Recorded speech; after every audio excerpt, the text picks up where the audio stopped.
The news stories you're about to hear on Damn TV are all real. And if you don't believe us, you can Google them and kiss our ass.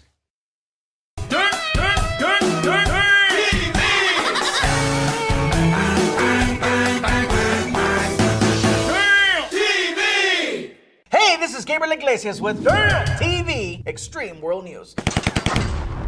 Not really. Actually, no, I'm still wearing the same shirt from last week. It's kind of funny though. Fooled you. Bet you were thinking, I clicked on the wrong freaking thumbnail. No, you clicked on the right one. I'm just doing a pre-record. I'm actually in Europe right now having an amazing time. I'm tanning, chilling with Vikings and people from Sweden and Denmark. Good times, you guys. Anyways, I wanted to leave you with something special, so here is a sneak peek of my new TV show on Comedy Central called StandUp Revolution. Enjoy this little clip, and don't forget, you guys, to subscribe and, have a good laugh. Enjoy. Kicking off our new season of StandUp Revolution, you guys, is a friend of ours that we've been touring with for the last 4 months. Believe me when I tell you, this guy is a superstar in the making. Coming to you all the way from South Africa. Put your hands together. Show your love for our friend, Mr. Trevor Noah!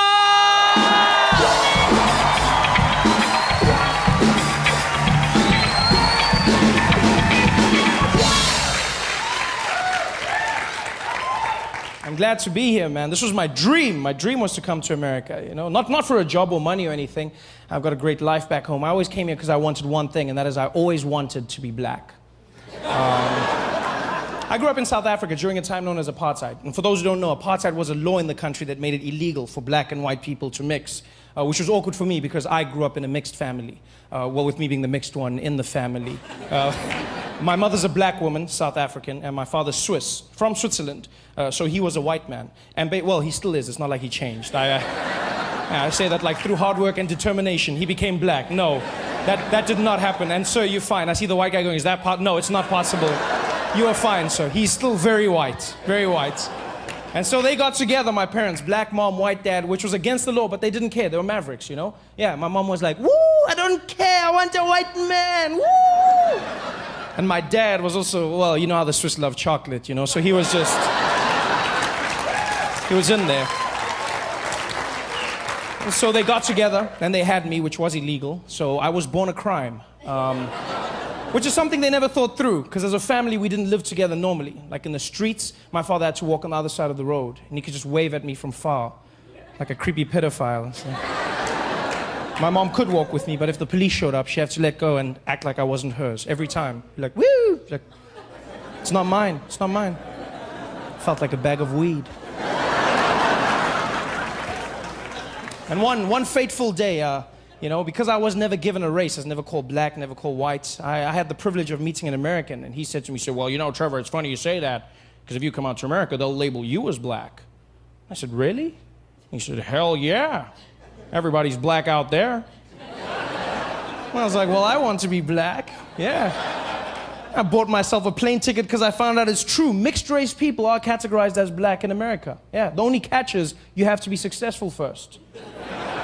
Before that, they call you mixed, achieve success, and you get upgraded to black. All the famous mixed people have done it. Singers like Alicia Keys and Mariah Carey, mixed, but they say black, right? Tiger Woods, mixed, but they say black golfer. The most famous mixed person on the planet, Barack Obama, mixed, half and half, but you say you're first black president. When he was running, he was the mixed candidate. Now it seems obvious. People are like, yeah, he won. Back then, nobody believed he would win. I remember comedians dissing him. They'd come up and be like, how many of y'all seen that mixed race fool running for president? Y'all seen that crazy-ass mixed fool? How some mixed fool gonna come in? Even a black man can't win. This mixed fool thing gonna win. He gonna win. Ain't no mixed fool. I ain't seen no mixed fool coming out here winning in the United States. That mixed fool, that mixed fool. And then he won, and all of a sudden they were like, my So I see. And I wanted black. So I bought myself a plane ticket. Yeah, 18 hours of flying, that's what I had to sit through. 18 hours of non-stop flying. I didn't sleep a wink. I sat on that plane and I watched every single black American movie and TV show I could find just so I could practice being black. I was not gonna mess up that black opportunity. I just sat there like a madman in my chair, just like watching movies, practicing. Yeah, yeah, you know what I mean, you know what I mean? Yeah, yeah. Oh, you laugh, but I landed in Miami and I was fluent in my black American. For shizzle my nizzle. I was just, yeah. I was so black. I was even laughing black. I was like, ha, ha, ha. Yeah, my man. I was super black. Till some guy came up to me and was like, oye, papi. Ya llegamos, eh? 18 hours of flying and I still wasn't black. I was Puerto Rican. You guys have been great. Thanks for having me. Ladies and gentlemen, keep it going for Trevor Noah! Woo! Oh my God. What a way to kick off our show, you guys. Our first show with Mr. Trevor Noah. Martin, Trevor Noah. Dude, it was amazing, bro. Did you see the women's response to Trevor? How many ladies find Trevor's accent incredibly sexy? How many of you guys found Trevor Noah's? Really, Ozo? I'm not gonna lie, I'm not gonna hate on him. Wait, ladies, you went crazy for him. I know, he's a good-looking man. I'm not gay, but if we were locked up, hell yeah. Oh, you don't even know. I would tear his ass up to the Lion King soundtrack. A good-looking dude. I gotta tell you guys, Trevor Noah has been on the road with Martin and I for, like I said, the last 4 months, and he's a great friend and a funny man. And any of the stories you guys might have heard about us in the past and the practical jokes, they've all been true, especially when a new guy shows up. You know, Trevor's a cool dude, you guys, but we couldn't wait to have fun with him. So let me tell you a quick story. We were doing a show in a city called Eagle Pass in the state of Texas. Now, got some Tejanos in the house? What's up? You far from home, coño. So anyway, we're doing a show out in Eagle Pass, Texas. Now, I have a friend of mine named Rick Gutierrez, who's also a comic who was on last season, who lives in San Antonio, Texas, which is about an hour or so away from Eagle Pass. He bought a new car and he drove from from San Antonio to Eagle Pass to meet up with us for a show that night. After the show was over, he says, hey man, he goes, you want to leave a little bit early and we'll take my car and you can drive it and the guys can catch up with us tomorrow in the tour bus. So I'm like, cool, let's take off. So I tell Martin and Trevor and the rest of the guys, I'll see you guys tomorrow night. I'm leaving with Rick. So we get in Rick's car and I get to drive. We head to San Antonio. About 30 minutes into the drive, we start seeing flashing lights on the side of the freeway. And then a big sign that comes up and it says, immigration checkpoint ahead. Okay? Don't worry, this story ends differently. So anyways, I still get nervous. You know, I'm driving and I pull up to the line.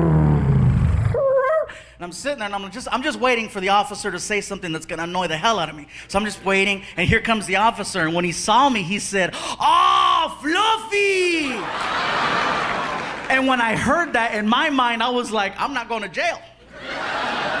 He's like, dude, what are you doing here? I said, well, we have a show tomorrow night in San Antonio, and we're just passing through. Where's your tour bus? I said, well, my tour bus is back in Eagle Pass with the other guys. He goes, can we take a picture? I go, what about, cars coming? He goes, there hasn't been a car here in hours. So we get out of the car, we take some pictures with the immigration officer and the dog, We get back inside, and he says, thank you so much for taking the picture with me. I really appreciate it, man. We're just bored right now. I go, really? You guys are bored? Yeah, we're bored. I said, well, my tour bus is going to be passing through here in about 2 hours. And I says, we have a new guy on the bus who's from South Africa, and he's been bragging about his immigration status and how he never has problems with customs or immigration because all of his paperwork is always in order. I'm just saying, if you're bored. Next morning, you guys, I get a text from Trevor, okay? And you see how cool and calm he is. That text sounded mad. I just look at it and it said, you're a dick. I couldn't get to Trevor fast enough to hear the story, right? So Martin and I, we pull up to the theater, and we see Trevor. And he already told me in the car, dude, Trevor's mad. I see Trevor, I'm like, Trevor, you okay? And he just went off. Gabriel, it was insanity, I tell you. It was insanity. They pulled me off the tour bus like I was a common criminal. I wasn't wearing any pants. They took away my passport, my cell phone, all of my money. They stuck me in a jail cell with other criminals. Don't you have anything to say? I said, dude, you said you wanted to be black.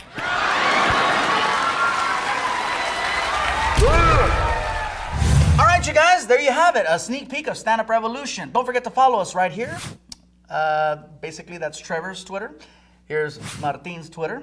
And here's my Twitter. Follow us all. We'll follow you back. Just hit us up. And check us out next week. I'm going to show you another sneak clip of my show, Stand Up Revolution. And the week after that, we're back with regular. I'll be here with Damn TV.